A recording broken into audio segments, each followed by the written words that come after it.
Hello everyone, welcome to the all exam place. मैं Shifali all exam place center में आपका बहुत बहुत स्वागत करती हूँ। जैसा कि हमने अभी तक प्रीवियस लेक्चर्स में जो है आपके साथ डिस्कशन किया है किसके बारे में, तो हमने देखा है प्लांट्स रिप्रोडक्शन के बारे में। और प्लांट्स रिप्रोडक्शन में हमने ये देख लिया था कि प्लांट्स का जो रिप्रोडक्शन प्रोसेस होता है या फिर रिप्रोडक्शन इन फ्लावरिंग प्लांट्स जो है वो हम पढ़ रहे थे। तो रिप्रोडक्शन इन फ्लावरिंग प्लांट्स में हमने क्या देखा था? हमने ये देखा था कि ये जो फ्लावरिंग प्लांट्स होते हैं इनमें जो रिप्रोडक्शन की प्रोसेस होती है वो कैसे होती है। तो ये रिप्रोडक्शन की प्रोसेस होती है फ्लावर के थ्रू।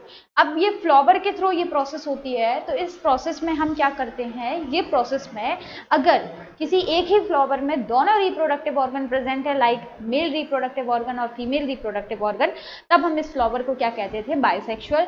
और अगर किसी एक फ्लावर में एक ही रिप्रोडक्टिव ऑर्गन प्रेजेंट है, लाइक फीमेल रिप्रोडक्टिव ऑर्गन या फिर मेल रिप्रोडक्टिव ऑर्गन, तो ऐसे फ्लावर को जो है हम क्या बोलते थे? Unisexual flower. क्लियर है? चलिए, हमने देखा था कि प्लांट्स में रिप्रोडक्शन की यानी कि सेक्सुअल रिप्रोडक्शन की जो प्रोसेस होती है उसमें फर्टिलाइजेशन की प्रोसेस एक बहुत इंपॉर्टेंट प्रोसेस होती है। अब इस फर्टिलाइजेशन की प्रोसेस तक पहुंचने के लिए एक और प्रोसेस जो है जो बहुत ज़्यादा इंपॉर्टेंट होती है, जिसके बिना फर्टिलाइजेशन पॉसिबल ही नहीं है, जिसके बिना फर्टिलाइजेशन पॉसिबल नहीं है, तो वो प्रोसेस क्या है? वो प्रोसेस का नाम है पॉलिनेशन। इस प्रोसेस का नाम क्या है? तो इस प्रोसेस का नाम है pollination. What is the meaning of pollination? तो हमने ये देखा था कि पॉलिनेशन की प्रोसेस क्या कहती है। पॉलिनेशन की प्रोसेस कहती है कि पॉलिनेशन की प्रोसेस कहती है कि पॉलन ग्रेन्स का, ठीक है, पॉलन ग्रेन का यहाँ से निकलकर कहाँ तक पहुँचना, तो पॉलन ग्रेन का यहाँ से निकलकर कहाँ पहुँचना, इस तरीके से हमने एक स्ट्रक्चर बनाया था। और स्ट्रक्चर बनाने के बाद this is the female reproductive organ of the plant या flower, female reproductive organ of flower. तो कहाँ से? पॉलन ग्रेन का कहाँ से निकलकर हमने देखा था इस तरीके का एक स्ट्रक्चर होता है, this is called the anther portion. ये क्या पोर्शन होता था? anther portion, and this is the filament part. Okay, this is the anther portion and this is the filament part. तो filament part anther portion में क्या होते थे? anther portion में फॉर्मेशन होता था किसका? हम फटाफट से क्विक रिवीजन ले रहे हैं। तो हमने anther portion में फटाफट से ये बना दिए पॉलन ग्रेन, और इन पॉलन ग्रेन का यहाँ से निकलकर कहाँ पहुँचना? इन पॉलन ग्रेन का यहाँ से निकलकर फीमेल रिप्रोडक्टिव ऑर्गन के कितने पार्ट थे? How many part of the female reproductive organ? So 3 part of female reproductive organ in flowering plants. First is stigma, second is style and the third one is ovary. Okay, so कौन कौन से थे? पहला portion है stigma, then the second one is style, then the third one is ovary. Clear है? Yes, यहाँ तक I think so सभी को क्लियर है। Style portion, stigma portion, ovary portion, ठीक है। तो पॉलन ग्रेन का कहाँ से निकलकर एंथर वाले पार्ट से उठकर कहाँ पहुँचना? आपके स्टिग्मा वाले पोर्शन तक पहुँचना। इस प्रोसेस को हम बोलते थे क्या? This is called the pollination process. आइए चलिए, अब ये कहाँ हो रहा है? तो ये फ्लावर्स में हो रहा है। फ्लावर में ही दोनों पार्ट प्रेजेंट होते हैं, ये सारी चीजें हमें पता है। आइए देखते हैं। अब एक छोटा सा एनिमेशन जो है वो आपको इसके थ्रू कुछ समझ में आ रहा होगा कि किस तरीके से जो है पॉलिनेशन की प्रोसेस हो रही है। आपको पॉलिनेशन की जो प्रोसेस है वो बहुत अच्छे से दिखाई दे रही होगी कि ये देखिए, ये जो एक बटरफ्लाई है यानी कि एक जो तितली है, ये एक आपके एंथर वाले पोर्शन, ये this is called the anther. और अगर आप ध्यान से sorry this is called the stigma. अगर आप ध्यान से देख पा रहे हैं, इसको हम यहाँ पर क्या कर देते हैं, इसको बना देते हैं हम रेड कलर से, ठीक।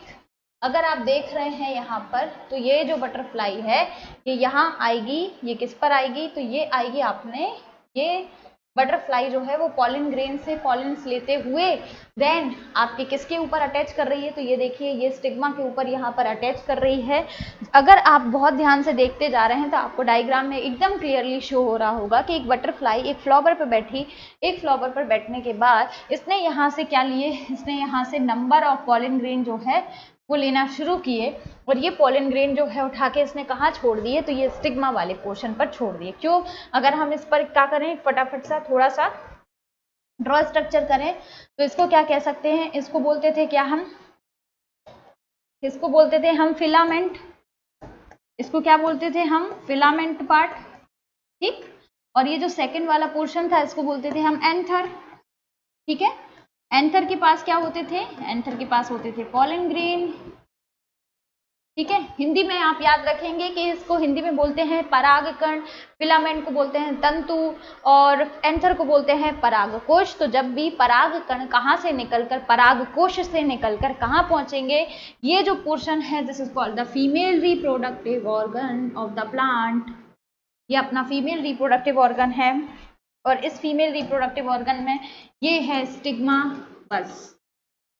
ठीक, स्टिग्मा यानी कि ये जो पॉलन ग्रेन है इनका यहाँ से निकलकर इस स्टिग्मा वाले पार्ट पर पहुंचने की जो प्रोसेस है वो प्रोसेस क्या कहलाती है? This process is called as the known as pollination. इस प्रोसेस को हम क्या नाम देते हैं? तो इस प्रोसेस को हम नाम देते हैं क्या?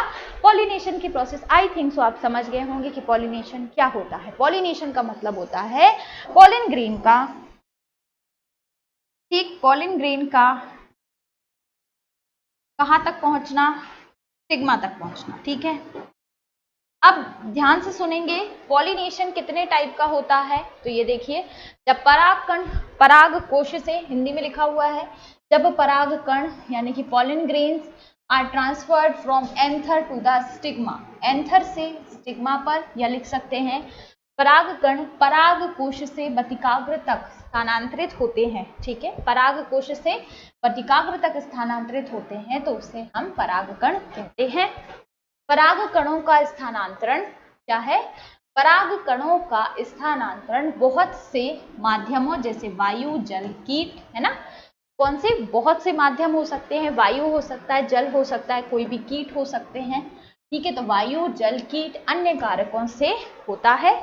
परागण दो प्रकार का होता है। मतलब क्या है? माध्यम क्या हो सकते हैं? माध्यम हो सकता है कोई कीट, जैसे आपने अभी एग्जाम्पल देखा कि हमने देखा यहाँ पर, ये देखिए माध्यम में क्या था? एक बटरफ्लाई थी, तो बटरफ्लाई के थ्रू ये पॉलिनेशन की प्रोसेस हो रही थी। लेकिन तो हमने क्या देखा?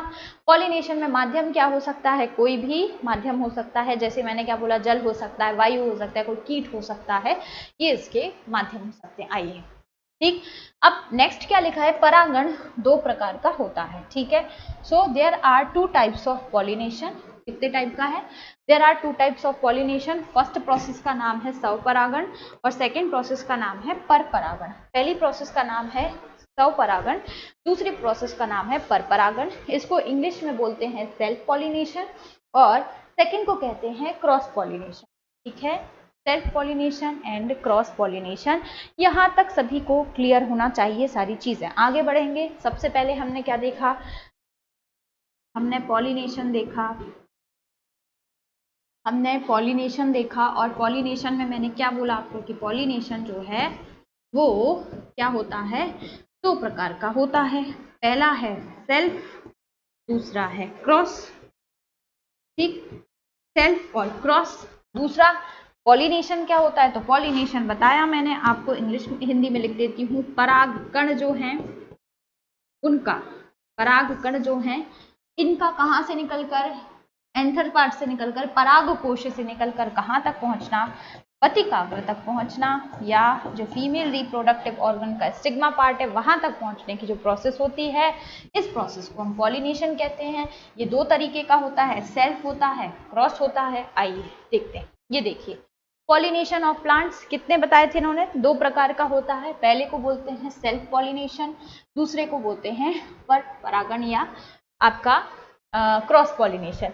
अब आपको यहाँ पर एक प्यारा सा डायग्राम जो है वो दिखाई दे रहा होगा। इस डायग्राम के थ्रू आप आराम से देख सकते हैं कि what is the meaning of self pollination and what is the meaning of cross pollination. ठीक है,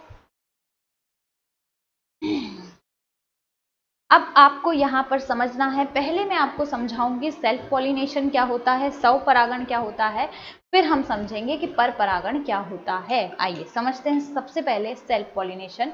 अगर आप डायग्राम में, सबसे पहले आपको ये छोटा सा डायग्राम देखना है। ठीक है, पहले तो हम तीन कंडीशन ड्रॉ कर लेते हैं, इसके बाद जो है सारी बातें करेंगे। आइए, सबसे पहले हम तीन कंडीशन ड्रॉ करेंगे। इन तीन कंडीशन में आपको बताना है कि क्या क्या पॉसिबल हो सकता है। जिस तरीके से हम मैथ्स में जो है शर्तें बना लेते हैं ना कि या तो ये पॉसिबिलिटी हो सकती है, या तो ये पॉसिबिलिटी हो सकती है, या ये पॉसिबिलिटी हो सकती है, इसी तरीके से हम यहाँ पर ड्रॉ करेंगे चीज़ों को और बनाएंगे कि क्या क्या पॉसिबिलिटी हो सकती हैं। चलिए, हम सबसे पहले कंडीशन नंबर 1 बनाएंगे, ये कंडीशन नंबर 2 हो सकती है और ये कंडीशन नंबर 3 हो सकती है, ठीक है। चलिए, क्या था इस कंडीशन नंबर 1? कंडीशन नंबर 1 मतलब क्या कहती है? कंडीशन नंबर 1 कहती है, पहले हम छोटे छोटे से फ्लावर की, ये पेटल्स पार्ट है, ठीक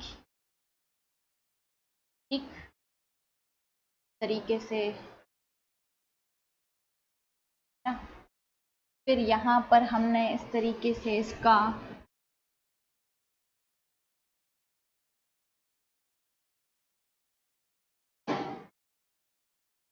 ये हमने ओवरी वाला पार्ट बना लिया, ठीक। और यहाँ हमने डायग्राम से जो है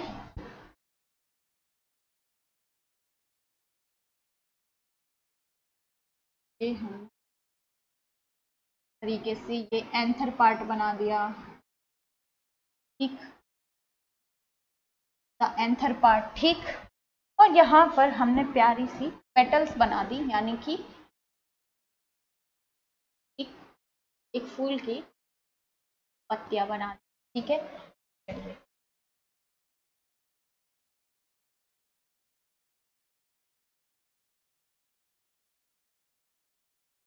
इस तरीके से फ्लावर का स्ट्रक्चर हो गया, ठीक है।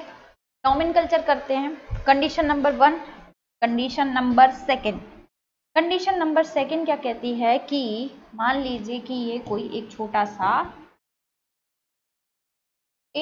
सा प्लांट था, छोटे से प्लांट में ये छोटा सा कोई प्लांट पोर्शन था, यहाँ पर हमने बना लिए क्या, यहाँ से और यहाँ से 2 फ्लावर हैं, मल्टीपल टाइप ऑफ फ्लावर हैं, बट हमें याद रखना है कि यहाँ पर क्या है, नंबर ऑफ फ्लावर, ठीक। फटाफट से ड्रॉ करेंगे, सेम यहाँ पर भी,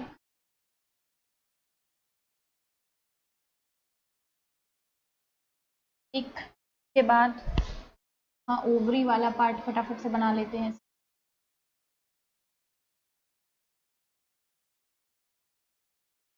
ठीक।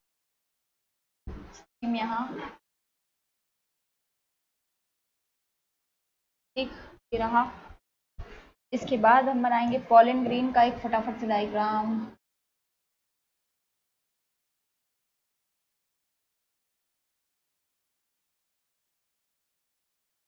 ठीक। ये पॉलन ग्रीन पेटल्स ड्रॉ कर लेंगे फटाफट से, ये रहा आपका पेटल्स। मैं इसीलिए आपको हाथ से डायग्राम बना के बता रही हूँ ताकि आपको चीज़ें जो है वो क्लियर रहे, आप बहुत अच्छे से क्लियरली समझ जाएंगे कि जो मैं आपको समझाना चाह रही हूँ। पॉलन ग्रीन्स ये, ठीक। इसके बाद रही आपकी पेटल्स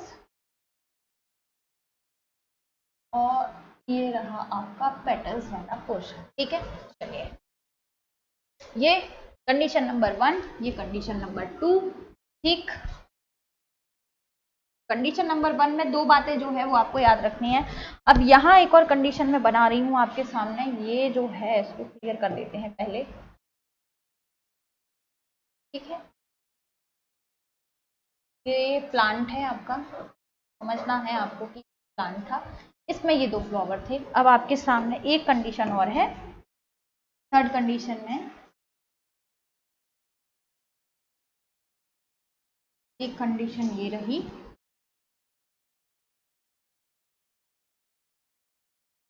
एक प्लांट ये है और एक प्लांट ये है।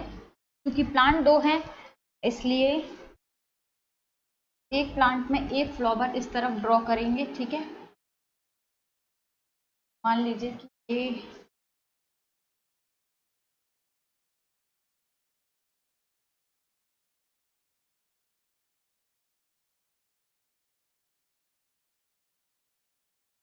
ठीक। इसके बाद आप ठीक, now the time is pollen green, फटाफट से ये भी पॉलन ग्रीन, ठीक। पेटल्स डायग्राम आप बनाना सीख लीजिए ताकि आपको चीज़ें क्लियर हो। एक फ्लावर के डायग्राम ये सेम अलग यहाँ पर एक और डायग्राम ड्रॉ करेंगे फटाफट से। मान लीजिए कि हमने एक डायग्राम जो है वो यहाँ ड्रॉ किया, इसका पेटल्स का stigma, then style, then ovary, then pollen grain. ठीक, मान लीजिए ये है और हमने फटाफट से इसकी पेटल्स ड्रॉ कर दी यहाँ। ठीक, ये 2 फ्लावर हैं। चलिए कंडीशन नंबर 1, अब हम एक एक को अच्छे से समझते जाएंगे फटाफट से। यहाँ हम एक एक कंडीशन नंबर 1 में क्या है, कंडीशन नंबर कहती है, कंडीशन नंबर 1 और कंडीशन नंबर 2 ये दोनों ही एग्जाम्पल हैं किसके, कंडीशन नंबर 1 हो चाहे कंडीशन नंबर 2 हो, ये दोनों ही एग्जाम्पल किसके हैं, ये दोनों ही एग्जाम्पल हैं आपके सेल्फ पॉलिनेशन के। किसके हैं, सेल्फ पॉलिनेशन के। सेल्फ पॉलिनेशन को हिंदी में कहते हैं स्व परागण के। क्लियर है, इसके हैं स्व परागण के उदाहरण है। सेल्फ पॉलिनेशन के आपके क्या हैं, एग्जाम्पल हैं। अब सेल्फ पॉलिनेशन के एग्जाम्पल कौन से हैं, फर्स्ट और सेकंड कंडीशन। ठीक है, थर्ड कंडीशन जो है वो आपकी किसका एग्जाम्पल है, क्रॉस पॉलिनेशन की। सेकंड कंडीशन किसका एग्जाम्पल है, क्रॉस पॉलिनेशन की। ठीक, या इसको पर परागण भी कह सकते हैं। ठीक, ये पर परागण की प्रोसेस है। चलिए यह क्या है, पर परागण की प्रोसेस है। आइए अब हम देखते हैं कि तीनों कंडीशन में पहली कंडीशन जो कहती है, कंडीशन नंबर 1 कहती है कि जब भी सेल्फ पॉलिनेशन होगा वो अगर क्या हो रहा है, लिखते जाएंगे हम, सेम फ्लावर सेम प्लांट में। ठीक है, मतलब एक ही प्लांट था पहली कंडीशन, उस एक प्लांट का एक ही फ्लावर, इसको ऐसे लिखेंगे, एक कोई प्लांट था, इस प्लांट का एक फ्लावर था। जब भी पॉलिनेशन की प्रोसेस एक ही प्लांट के एक ही फ्लावर के फीमेल रिप्रोडक्टिव ऑर्गन और मेल रिप्रोडक्टिव ऑर्गन में प्रोसेस पूरी होती है, तो इस प्रोसेस को क्या कहते हैं हम, सेल्फ पॉलिनेशन। ठीक है, same plant same flower, same flower में कैसे आप लिखेंगे, सेम फ्लावर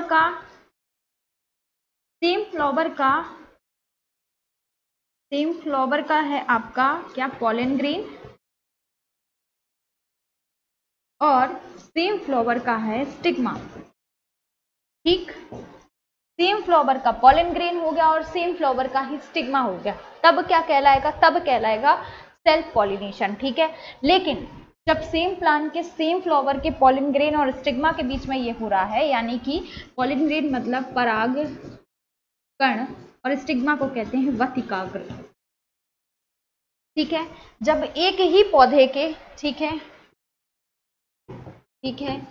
लिखा है, जब एक ही पौधे के, ठीक है, एक ही पुष्प, जब एक ही पौधे के एक ही पुष्प के परागकण वतिकाग्र तक पहुंचते हैं, जब एक ही पौधे के, यानी कि एक ही पौधे के एक ही पुष्प के क्या पॉलन ग्रेन यानी कि क्या आपके परागकण वतिकाग्र तक पहुंचते हैं, तो इस प्रोसेस को हम क्या कहते हैं, इस प्रोसेस को हम कहते हैं सेल्फ पॉलिनेशन की प्रोसेस। क्योंकि ये एक ही फ्लावर में होता है इसलिए इसका एक और पर्टिकुलर नाम है, और इस पर्टिकुलर नाम को हम क्या नाम देते हैं, इस पर्टिकुलर को हम क्या नाम देते हैं, यहाँ पर ऑटोगैमी। क्या नाम देंगे, ऑटोगैमी नाम देंगे। ठीक है, चलिए सेकेंड सिचुएशन पर आते हैं। सेकेंड सिचुएशन क्या कहती है, सेकेंड सिचुएशन भी बात वही कहती है। इसमें बोला गया है कि जब एक ही प्लांट है, बट अब इसमें कंडीशन बदल जाएगी, आप समझेंगे।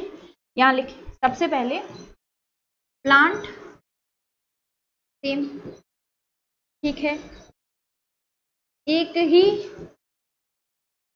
ही पौधे के, ठीक है, कंडीशन नंबर 1 एक ही पौधा होना। कंडीशन नंबर 2 एक ही पौधे के दो अलग अलग पुष्प,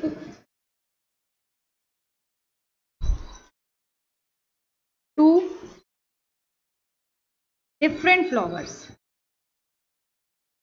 जब ये प्रोसेस एक ही प्लांट के 2 डिफरेंट फ्लावर्स के बीच में होती है तब ये क्या कहलाएगा, यानी कि एक फ्लावर, ये अभी एक फ्लावर के मान लीजिए कि यहाँ पर थे पॉलन ग्रेन्स, ठीक है, एक ही फ्लावर के पॉलन ग्रेन्स क्या हो जाएं, ठीक है, यहां से मान लीजिए कि एक ही फ्लावर के पॉलन ग्रेन है, किसी भी मीडियम के थ्रू कहां तक पहुंच जाए, ये स्टिग्मा वाले पार्ट तक पहुंच जाए, ठीक है, किसी दूसरे फ्लावर के स्टिग्मा वाले पार्ट यानी कि पतिकाग्र तक पहुंच जाए। कंडीशन क्या बदल गई, प्लांट सेम है लेकिन उस प्लांट का क्या है, फ्लावर अलग अलग है, डिफरेंट डिफरेंट है। यहां पर इसका पॉलन ग्रेन,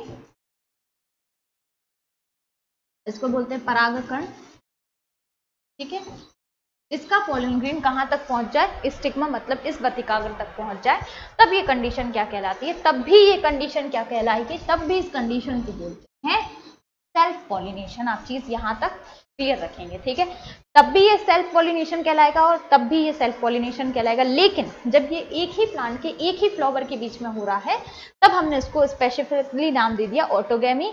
जब एक प्लांट के दो डिफरेंट फ्लावर के बीच में ये चीजें हो रही हो तब भी ये सेल्फ पॉलिनेशन है। चलिए आते हैं हम थर्ड कंडीशन पर। जब थर्ड कंडीशन आएगी तो थर्ड कंडीशन में देखिए आप सबसे पहले यहाँ पर लिखा हुआ है, इसको हमने सबसे पहले ही अलग करके रखा हुआ था।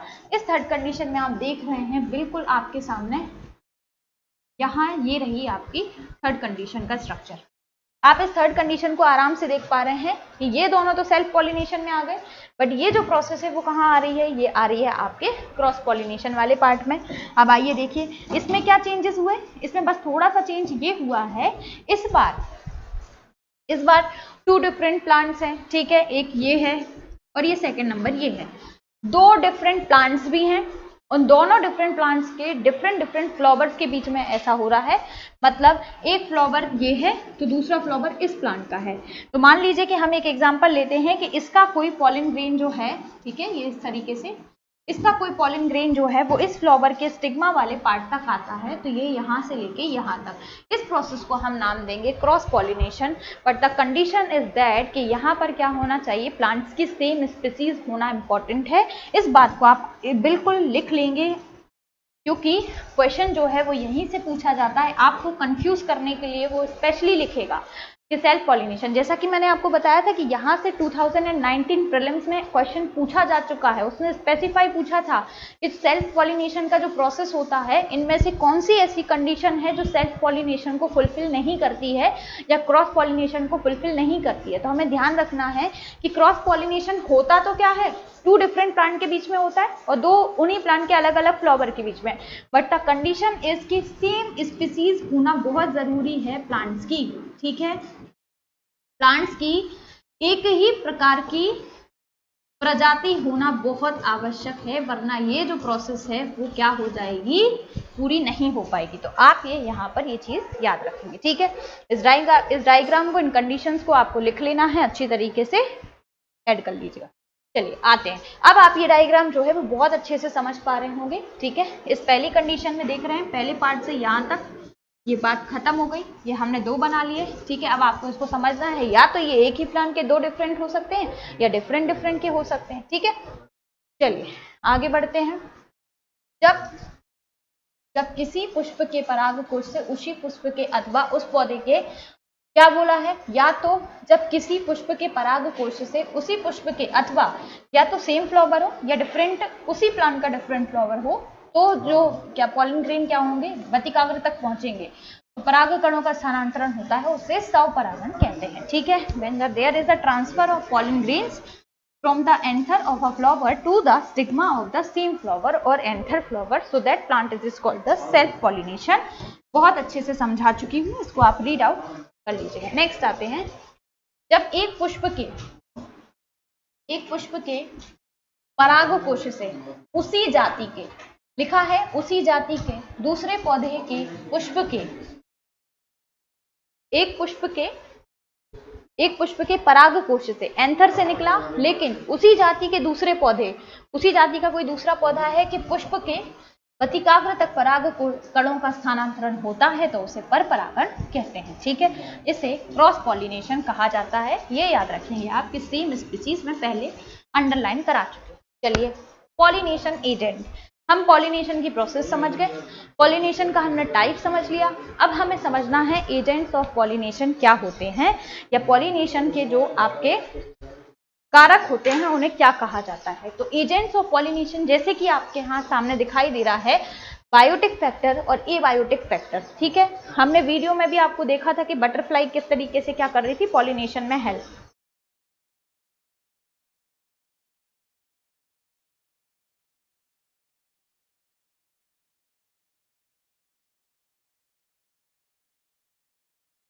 ये देखिए पॉलिनेशन एजेंट, पॉलिनेशन के एजेंट का मतलब होता है परागण की प्रक्रिया के कारक क्या होंगे। परागण की प्रक्रिया के कारक, ठीक है, परागण की प्रक्रिया के कारक क्या होंगे? तो परागण की प्रक्रिया के दो ही कारक हो सकते हैं, या तो हवा यानी कि आपकी एयर, या तो पानी, या तो हवा से उड़कर कोई पोलन ग्रेन जो है वो किसी दूसरे फ्लावर तक पहुंच जाए, या पानी के साथ बहकर जो है वो एक जगह से दूसरी जगह पहुंच जाए, या फिर कोई इंसेक्ट मतलब कोई कीट है, मच्छर है, मक्खी है, चमगादड़ है, तितली है, इस तरीके की कोई भी चीज उस पर बैठ के क्या करे, उन पोलन ग्रेन को एक जगह से दूसरी जगह क्या कर दे, ट्रांसफर कर दे। तो अगर ये किसी जीव के द्वारा हो रहा है, किसी जीवित चीज के द्वारा हो रहा है, किसी ऑर्गेनिज्म के थ्रू हो रहा है, तब हम इसको कहते हैं कि these are the biotic factor, ठीक है, तब हम इसको कहते हैं these are the biotic factor. लेकिन अगर यह किसके द्वारा होता है, अगर ये एबायोटिक फैक्टर मतलब क्या है, विंड के द्वारा हो रहा है, वाटर के द्वारा हो रहा है, तब हम इसको कहते हैं एबायोटिक फैक्टर। जैसे कि बर्ड हो गया, इंसेक्ट हो गए, बैट हो गया, बैट मतलब चमगादड़ हो गया, इंसेक्ट हो गया, बर्ड हो गया, विंड हो गया, वाटर हो गया, ये सारे, ठीक है। अब परागण के कारक, एजेंट्स ऑफ पॉलिनेशन मैंने आपको बता दिए, ठीक है। चलिए, there are two factors of pollination, हमने देखा अभी पीछे देखा जस्ट कि यहाँ पर दो प्रकार के फैक्टर हैं, एक बायोटिक है, एक एबायोटिक है, दूसरा है बायोटिक। एबायोटिक को कहते हैं अजैविक घटक या कारक, और बायोटिक को कहते हैं हम क्या, जैविक घटक, ठीक है। बायोटिक को कहते हैं हम जैविक कारक, क्लियर है। चलिए, अजैविक कारक और जैविक कारक, आइए। अजैविक कारक, परागण के दो कारक होते हैं, ठीक है, परागण के दो कारक होते हैं। पहले हम पढ़ने वाले हैं एबायोटिक फैक्टर्स के बारे में, यानी कि एबायोटिक फैक्टर्स क्या होते हैं। चलिए, वायु, मक्का एवं घास में सामान्यतः अजैविक कारकों के अंतर्गत वायु द्वारा परागण सबसे सामान्य है। मतलब उन्होंने ऐसा बोला है कि जो मक्का का प्लांट है आपका, ठीक है, जो मेज होता है और घास जो होती है, ठीक है, दो चीजें हैं, मेज और घास, इनमें जो विंड से जो पॉलिनेशन यानी कि जो परागण की प्रक्रिया है वह बहुत कॉमन होती है, सबसे ज्यादा इसी में कॉमन होती है, ठीक है। तो वायु, मक्का एवं घास में सामान्यतः वायु, मक्का और घास में सबसे सामान्य है। अजैविक कारकों के, इसमें मतलब इसमें सारे के सारे अजैविक के कारकों के अंतर्गत ही क्या होता है, पॉलिनेशन की प्रोसेस होती है। क्लियर है यहाँ तक। चलिए नेक्स्ट आगे बढ़ते हैं। जल, जल के द्वारा क्या होता है, वायु के द्वारा आपने देखा कि मक्का में यह प्रक्रिया बहुत है, घास में भी सेम चीज होती है कि घास और मक्का कुछ ऐसे प्लांट्स हैं जिनमें वायु के थ्रू ही क्या होता है, पॉलिनेशन का प्रोसेस होता है। आगे आएंगे, आगे देखेंगे जल के द्वारा बेलिस्नेरिया एवं हाइड्रोला, ताजे जल के, ठीक है, बेलिस्नेरिया और हाइड्रोला फ्रेश वाटर, तब इनमें ताजे जल के द्वारा होता है, ठीक है। फिर अगर हम बात करें कि जोस्टेरा और जो समुद्री घास होती है आपकी, जोस्टेरा और जो समुद्री घास है उनमें समुद्री जल के थ्रू ये काम होता है। मतलब उनमें जो परागण जो होते हैं वो एंथर तक, जो एंथर जो हैं जिनको हम पॉलन ग्रेन्स कहते हैं, वहां से निकलकर स्टिग्मा तक समुद्री जल के द्वारा पहुंचते हैं। इसमें आपके इस क्या बोलते हैं, ताजे जल के द्वारा पहुंचते हैं, समझ रहे हैं, उसमें वायु के द्वारा पहुंचते हैं, ठीक है। चलिए नेक्स्ट आगे बढ़ते हैं। सभी जलीय पौधे जल का परागण के रूप में प्रयोग नहीं करते, याद रखेंगे आप, ऐसा नहीं है कि जितने भी कौन से प्लांट है, एक्वाटिक प्लांट्स हैं, नॉट ऑल एक्वाटिक प्लांट्स, जैसा जरूरी नहीं है कि सारे के सारे जो जल में पौधे हैं वो सभी के सभी सारे के सारे जलीय पौधे जो हैं वो जल का परागण के रूप में प्रयोग नहीं करते, ऐसा बिल्कुल भी नहीं है। हो सकता है कोई और मीडियम है, बल्कि अन्य स्थलीय पौधों की तरह पवन का और वायु का उपयोग करते हैं, जैसे वाटर हाइसिंथ एवं वाटर लिली, वाटर लिली और वाटर हाइसिंथ, ये सारे एग्जाम्पल किसके हैं, हिंसिथ, ये लिखा हुआ है हाइसिंथ, और आपका अगला वाटर लिली, ये दोनों प्लांट ऐसे हैं कि जो जल में तो हैं, लेकिन ऐसा जरूरी नहीं है कि जल में ही किसका उपयोग कर रहे हैं, जल का उपयोग कर रहे हैं। ये किसका कर सकते हैं, ये उपयोग कर सकते हैं आपकी वायु का। ठीक, चलिए आते हैं अब जैविक कारक। अभी तक हमने क्या देखा, अभी तक हमने ये सब देख लिया। इसके बाद मैंने आपको बताया कि पॉलिनेशन के एजेंट क्या क्या होते हैं। तो पॉलिनेशन के एजेंट में मैंने आपको बताया कि पॉलिनेशन के एजेंट जो होते हैं वो दो टाइप के होते हैं, एक बायोटिक कंपोनेंट्स और एक एबायोटिक कंपोनेंट्स। ठीक है,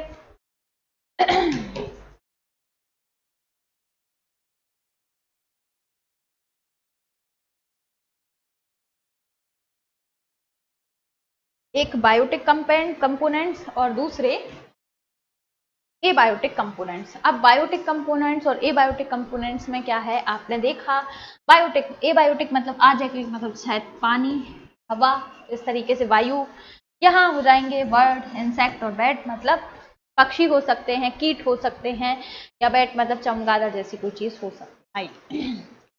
यहाँ देखा परागण दो के बायोटिक, ठीक, वायु और मक्का में वायु के द्वारा होता है मक्का में और आपकी घास में।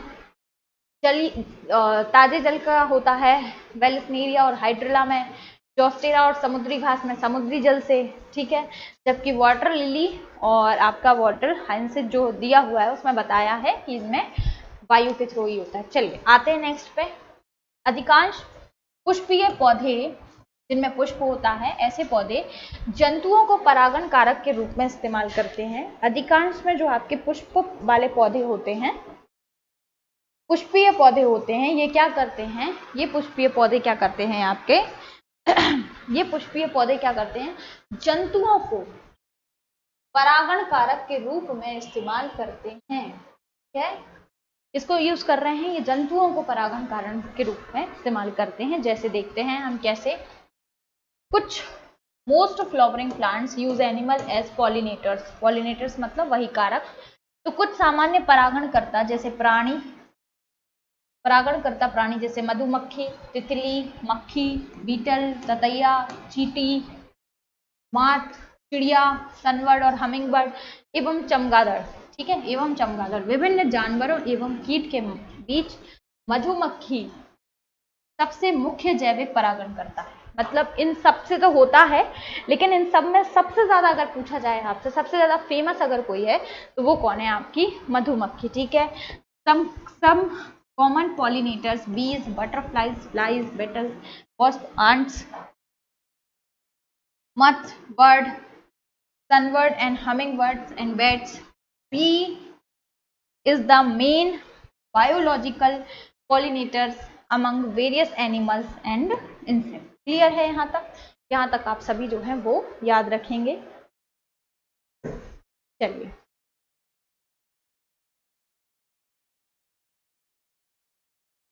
आगे बढ़ते हैं। यहाँ तक कि कुछ बड़े जानवर, ठीक है, ये तो छोटे छोटे जानवर हो गए, यहाँ तक कि कुछ बड़े जानवर जैसे कि कुछ प्राइमेट्स जैसे लेमूर, पेड़ों पर रहने वाले रोडेंट्स, ठीक है, या सरीसृप, रेप्टाइल्स जिनको कहते हैं जैसे गिरगिट आदि को भी कुछ प्रजातियों में, कुछ पौधों की प्रजातियों में परागण कारक के रूप में पाया जाता है। तो ये आप याद रखेंगे यहाँ तक। जैसे even larger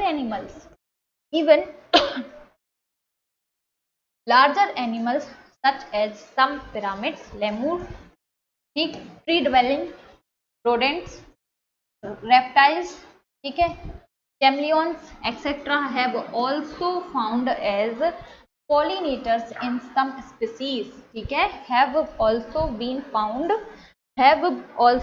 found of as pollinators in some species. ठीक है, अधिकांश पौधे परागण हेतु जैविक कारक को उपयोग में लाते हैं। पूछा गया था कि अधिकांश पौधे परागण हेतु जैविक कारक को ज्यादा उपयोग में लाते हैं, कुछ ही पौधे अजैविक कारक का उपयोग करते हैं। मतलब मोस्ट ऑफ द प्लांट्स किसका यूज करते हैं, तो आप याद रखेंगे कि most of the plants are using अधिकांश पौधे जो है बायोटिक कंपोनेंट्स का यूज करते हैं कंपैरेटिवली एबायोटिक कंपोनेंट्स के। Most of the plant use biotic factor for pollination, only a few plants use abiotic factor. ठीक है,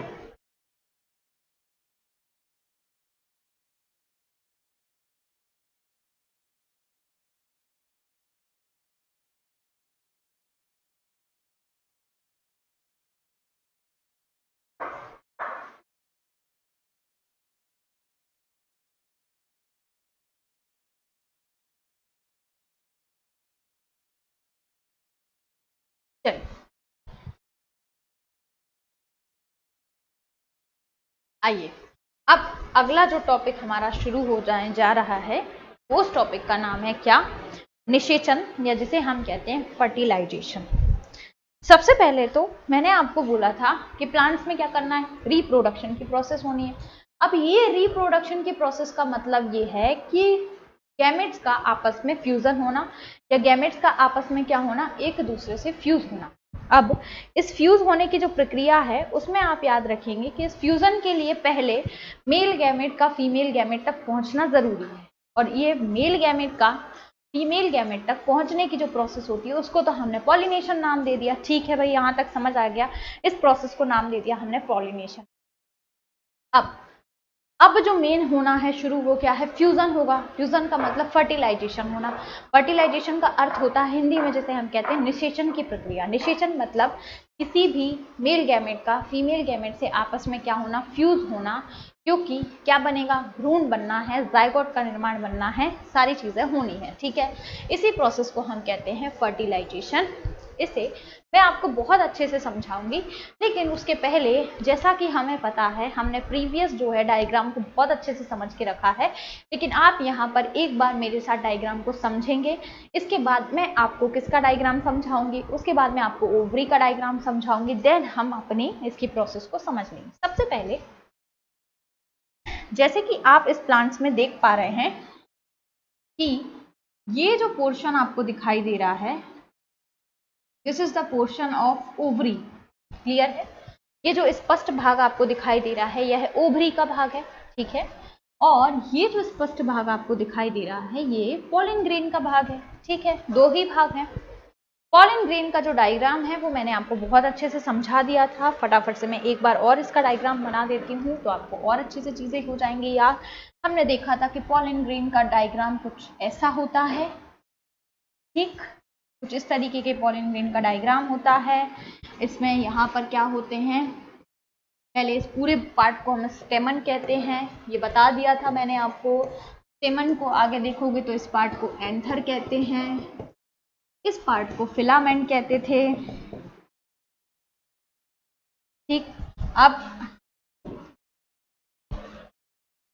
अब अगर हम इसके बाद बात करें तो ये रहा आपका, अगर हम इसके बाद बात करते हैं तो ये रही आपकी, ये हो गया आपका क्या, ये हो गए आपके पॉलन सैक, ये हो गए आपके पॉलन सैक जिसको हम परागपुट कहते थे। ठीक, इन परागपुट के अंदर क्या भरे होते थे, इन परागपुट के अंदर इस तरीके से भरे होते थे क्या, इन परागपुट के अंदर इस तरीके से भरे होते थे क्या, पॉलन ग्रेन, या पॉलन ग्रेन को हम क्या नाम देते हैं, परागकण।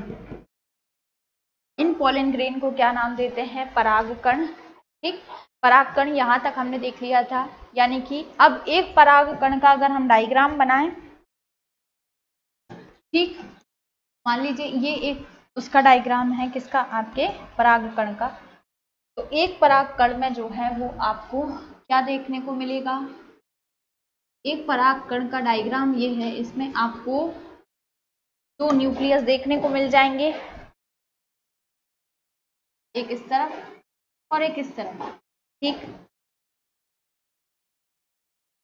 और ये जो डायग्राम देखने को मिलेगा आपको, ये दो न्यूक्लियस मिलेंगे देखने को। ऊपर वाले न्यूक्लियस को कहते हैं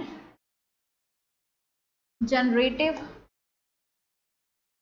जनरेटिव, और एक होगा वेजिटेटिव।